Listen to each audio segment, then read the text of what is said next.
यहाँ से गुजर रहा था, सोचा तुमसे पूछ लूं, शायद तुम्हें किसी चीज की जरूरत हो। आज के दौर में जब लोगों के दिलों से इंसानियत उठती जा रही है, आपने मेरा इतना ख्याल किया, यहाँ आने का कष्ट किया। अरे भाई, तुम हमारी स्कूल की टीचर हो, यहाँ नई हो, तुम्हारा ख्याल रखना हमारा फर्ज है। वाह, कितने पवित्र विचार, सफेदी की झनकार। सर, आपको तो चाय पीकर ही जाना पड़ेगा। नहीं, ये चाय बाय की फॉर्मेलिटी छोड़ो। ओह, अच्छा ठीक है, लेकिन जल्दी करो। अब बैठे तो सर, मैं यूं गई और यूं आई। बैठे। अच्छा।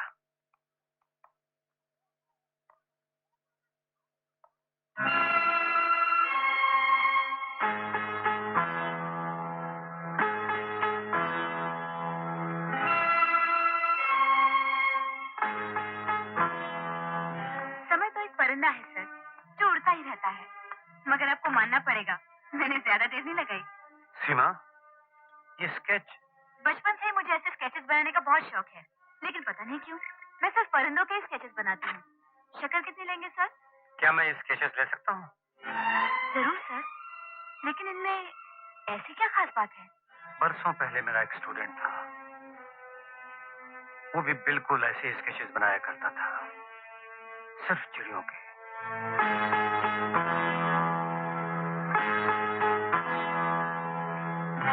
आप ठीक कह रहे हैं, बिल्कुल वैसे ही स्केचेस हैं जैसे रवि बनाता था। और कमाल ये है कि सीमा कह रही थी कि वो भी सिर्फ चिड़ियों के ही स्केचेस बनाती है। ये इत्तेफाक है? मैडम, मैंने तो उस इंटरव्यू के दिन, क्या नाम है उसका, उसके खिलाफ ही बोला था। मगर एक बात तो है, चेहरे से वो लड़की किसी अच्छे घराने की लगती है। किसी दिन यहाँ उसे ले आइएगा।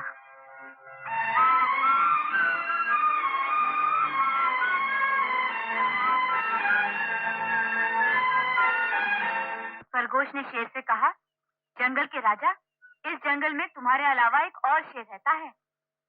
शेर को गुस्सा आया, मेरे जंगल में दूसरा शेर कहाँ है? किधर है? दिखाओ मुझे। खरगोश ने कहा, good morning father. Good morning sir. बच्चों, तुम लोग शोर नहीं करना, मैं अभी आती हूँ। Good morning father. Good morning, good morning. देख रहा हूँ कि कुछ ही दिनों में बच्चों के साथ तुम्हारी अच्छी दोस्ती हो गई। बच्चे तो कच्ची मिट्टी की तरह होते हैं सर, जिस तरह के सांचे में डालिए ढल जाते हैं, लेकिन उनके दिमाग तक अपनी बात पहुंचाने के लिए उनके दिल तक पहुंचना बहुत जरूरी है। आज ही देखिए ना सर, बच्चों का म्यूजिक में दिल नहीं लग रहा था। मैंने कहा कोई बात नहीं, लॉन में बैठते हैं, कहानी सुनते हैं।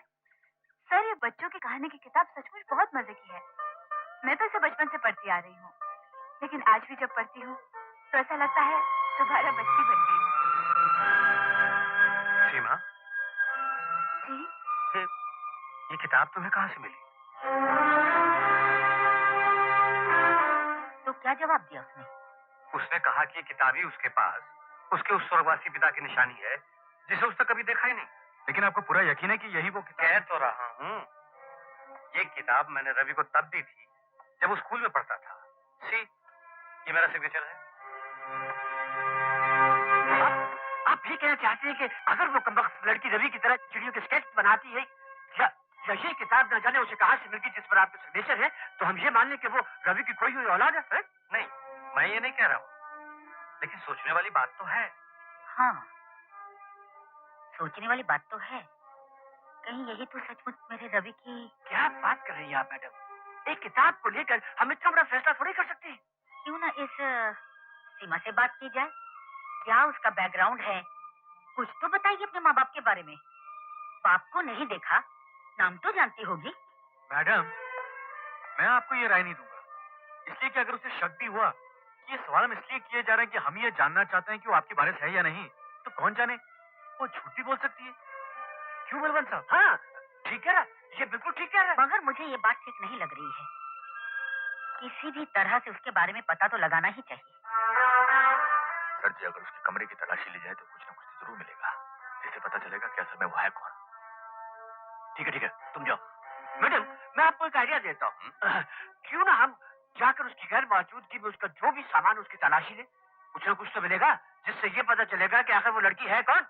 नहीं, ऐसा नहीं करना चाहिए, ये अच्छी बात नहीं होगी। प्रिंसिपल साहब, हम आपकी बात समझ रहे हैं, लेकिन अगर दिल में शक हो ही गया कि कहीं वो लड़की मैडम की पोती, मैडम की वारिस तो नहीं, मैं समझता हूँ हम गलती समझ रहे हैं, लेकिन इस शक को मिटाना तो पड़ेगा ही ना। हाँ, और ये शक मिटेगा, जरूर मिटेगा। मैडम, अब आप ये सब कुछ मुझ पर छोड़ दीजिए। चलो, तुम मेरे साथ चलो। प्रिंसिपल साहब, क्या ये हो सकता है कि ये सचमुच मेरे रवि की बेटी हो?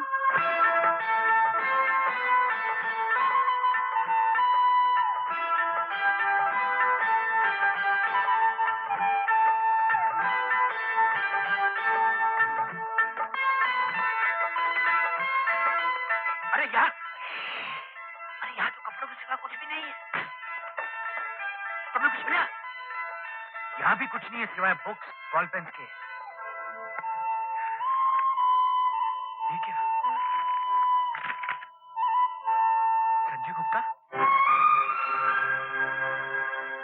ये तो रवि का दोस्त था। कई साल हुए वो कनाडा चला गया। प्रिंसिपल साहब, आपको याद है इंटरव्यू के दिन उस लड़के ने कहा था कि वो जिनके यहाँ ठहरने आई थी वो अब यहाँ नहीं रहते?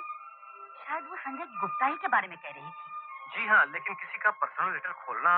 ओहो प्रिंसिपल साहब, करने नहीं दीजिए तसल्ली मैडम को। हाँ मैडम, आप अपनी पूरी तसल्ली कर लीजिए। हाँ हाँ मैडम।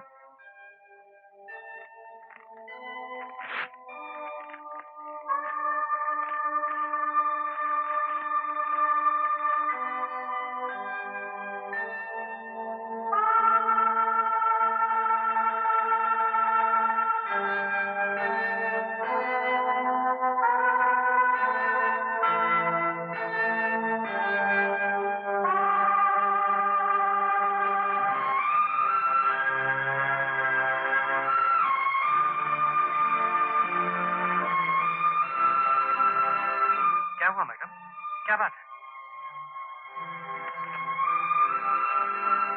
क्या लिखा है प्रिंसिपल साहब? ओह माय गॉड, ये सब क्या है? दीजिए मुझे। संजय भैया, जब तुम्हें ये खत मिलेगा मैं इस दुनिया में नहीं रहूंगी। मेरे बाद सीमा इस दुनिया में अकेली हो जाएगी, इसलिए तुम्हारे पास भेज रही हूँ। तुम्हारे सबसे बेहतरीन दोस्त रवि की आखिरी निशानी, इसका ख्याल रखना। बदनसीब कामिनी। बलवंत साहब, ये तो सचमुच नहीं। नहीं नहीं, ये नहीं हो सकता, ये नहीं हो सकता। क्या नहीं हो सकता? ये तो हो गया। रवि, कामिनी, सीमा उन्हीं की बेटी है। लेकिन बलवंत, क्या बात है? तुम्हें खुशी नहीं हो रही है? मेरे बेटे की खोई हुई औलाद मिल गई। ये बात नहीं है मैडम। बलवंत साहब को यकीन नहीं आ रहा कि अचानक इनको इतनी बड़ी खुशी। क्यों बलवंत साहब? हाँ, यही बात है, अचानक इतनी बड़ी खुशी, यकीन नहीं आ रहा। मुझे तो यकीन आ गया है प्रिंसिपल साहब, लेकिन मैं अपने यकीन को पूरी तरह पूरा करना चाहूंगी। सीमा को यहाँ बुलाइए।